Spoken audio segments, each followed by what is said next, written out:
안녕하세요. 평생학티오 시청자 여러분, 신경외과 전문의 이경석입니다.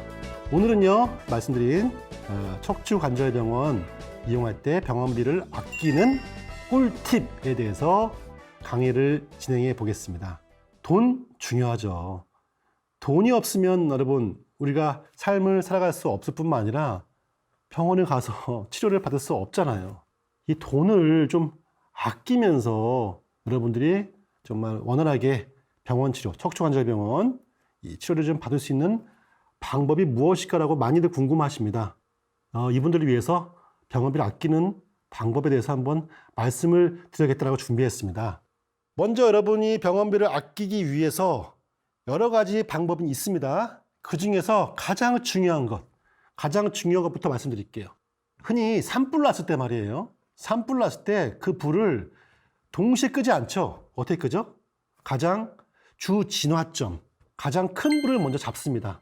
잡으면 그 다음부터 잔불들은 알아서 꺼질 수 있기 때문에 큰 불을 잡기 위해서 모든 장비와 인력이 투입이 됩니다. 마찬가지입니다.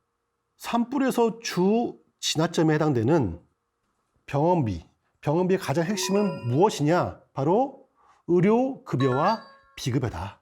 이것을 확실히 이해하는 것이 여러분 병원비를 아끼는 가장 핵심 포인트다. 이렇게 말씀을 드리겠습니다. 자, 그러면 의료급여와 비급여 한 번쯤은 여러분께서 들어보셨을 거예요. 그거를 제가 좀 자세하게 정말 여러분 아무것도 모른다는 가정하에 제가 하나하나 말씀드릴게요. 일단 급여와 비급여는 누가 정하냐? 보건복지부 건강보험 심사평가원에서 정합니다. 그러면 급여부터 설명드릴게요. 의료급여입니다. 의료급여는 말 그대로 의료보험을 인정한다는 겁니다. 여러분들이 의료보험비 내시죠, 매달. 그 보험비 때문에 여러분이 의료시설과 어떤 치료를 받으실 때 보험 혜택을 받을 수가 있어요. 개인 부담이 한 20%, 30% 되고요. 나머지 60, 70% 이상은 의료보험에서 나오죠. 병원비가 10만 원 나왔다? 여러분이 2, 3만 원 내지만 사실은 7만 원, 8만 원은 의료보험관리공단에서 지급을 병원에다 하는 겁니다. 따라서 10만 원짜리에 여러분 의료 어떤 행위를 2만 원, 3만 원에 이용할 수 있는 것이죠. 이러한 항목은 보건복지부 심사평가원에서 정해놓습니다. 우리는 이거는 의료급여로 인정하겠습니다. 따라서 환자분이 내는 돈 일부만 받게 하시고 나머지는 보험공단에서 지급을 하겠습니다. 대신 그 항목에 대한 가격도 정해버립니다. 나라에서. 의료급여로 정해진 항목은 나라에서 정한 금액 이상을 받을 수가 없다는 얘기입니다. 의료급여를 받기 위해서는 뭐가 필요할까요? 치료를 위해서 가장 확실한 항목이어야 돼요. 이 검사와 치료가 필수적으로 정말 없어서는 안 될 필수 항목이 돼야지만 의료급여로 인정이 된다는 것입니다. 이해되시죠? 이게 바로 의료급여예요. 의료급여는 비용이 쌀 수밖에 없다. 비급여는 무엇일까? 비급여는 급여가 안 된다는 거예요. 급여가 안 되는 거죠? 의료보험은 우리가 지급해 주지 않겠다. 환자분한테 다 받아라. 그게 바로 비급여예요. 그러면 비급여는 쓸데없는 치료와 검사일까요? 아닙니다. 비급여 굉장히 엄격하게 평가를 해서 인정받아야 되는 겁니다. 심사평가원에서 치료의 기능은 인정한 거예요. 하지만 나라의 재정은 한정돼 있죠. 의료보험비는 한정이 돼 있어요. 따라서 우리가 지금은 이거 인정 못하겠다. 이건 나중에 인정될 수 있겠지만 지금은 우리가 재정 여건상 인정할 수 없기 때문에 이 항목은 이 비급여는 재정 여건상 나라에서 도와줄 수가 없습니다. 죄송합니다. 환자분한테 받으십시오 라고 하는 것이 비급여예요. 급여와 비급여는 공통점이 있어요. 뭐냐? 나라에서 보건복지부 심사평가원에서 인정한 치료의 효과, 치료의 기능이 인정된 항목이라는 거예요. 따라서 급여와 비급여가 아닌 항목을 여러분이 치료받는다? 불법입니다, 여러분. 이거 중요한 항목이에요. 여러분이 어디 병원 갔어요. 병원 갔더니 이 항목은 의료보험도 안 돼요. 급여 아니고 비급여인가요? 비급여도 아니에요. 그렇게 했는데 환자분한테 돈을 받고 한다? 불법입니다, 여러분. 병원비를 아끼는 꿀팁 첫 번째입니다. 의료와 급여와 비급여를 이해하셔야지만 이런 일을 여러분께서 피해갈 수가 있는 겁니다. 자, 그럼 두 번째, 의료급여는 제가 이제 빼고 얘기할게요. 이미 가격 정해져 있고 의료보험비를 내기 때문에 비싸지가 않아요. 비급여로 제가 말씀드리고 싶습니다. 그러면 비급여 뭐라고요? 치료를 위해서는 인정된 필요한 항목이다. 그런데 환자분한테 받아라. 오케이. 그럼 환자한테 얼마를 받아야 될까요? 여러분 어떻게 생각하세요? 정해져 있을까요? 안 정해져 있어요. 네. 예, 비급여 항목에 대한 비용은 병원 마음대로입니다. 사실은 10만 원짜리가 20만 원 될 수도 있고요. 100만 원 돼도 사실은 법적으로 규제할 수는 없습니다. 여기서 발생하는 문제 때문에 보건복지부 심사평가원 정부에서는 비급여 가격 억제 정책을 계속 펼치고 있는 거예요. 비급여 금액을 과도하게 올려받지 못하도록 여러 가지 규제를 하고 있습니다만 강제사항은 아니라는 거예요. 그래도 환자분들이 이런 비급여의 과도한 비용 때문에 피해를 받지 않기 위해서 몇 가지 정책을 펼치고 있습니다. 첫 번째는 병원 입구와 현관에서 로비에서 환자분들이 볼 수 있는 오픈된 공간에 비급여 가격이 얼마인지를 그 병원의 항목을 정해가지고 비용을 적어서 전시하게 해놨습니다. 여러분이 각 해당 병원의 홈페이지에 들어가게 되면 인터넷 홈페이지요. 거기에도 오픈되어 있어요. 그러면 비급여 항목 A라는 병원과 B병원과 C병원을 비교할 수 있다는 것이죠.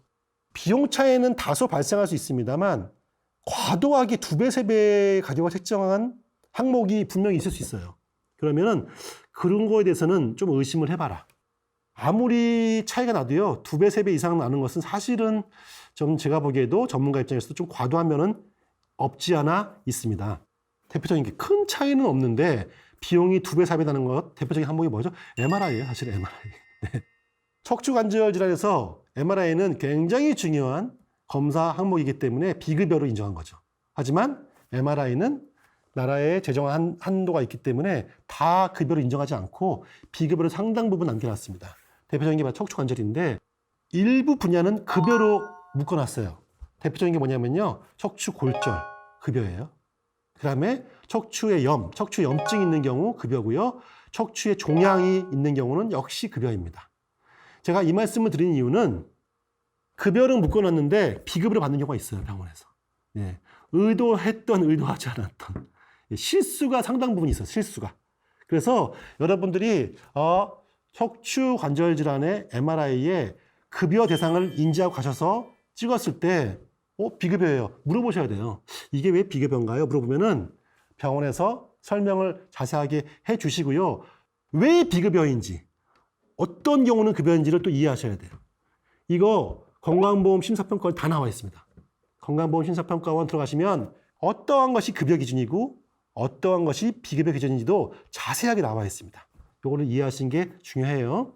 MRI가요, 100만 원 한대가 있습니다. 척추 질환.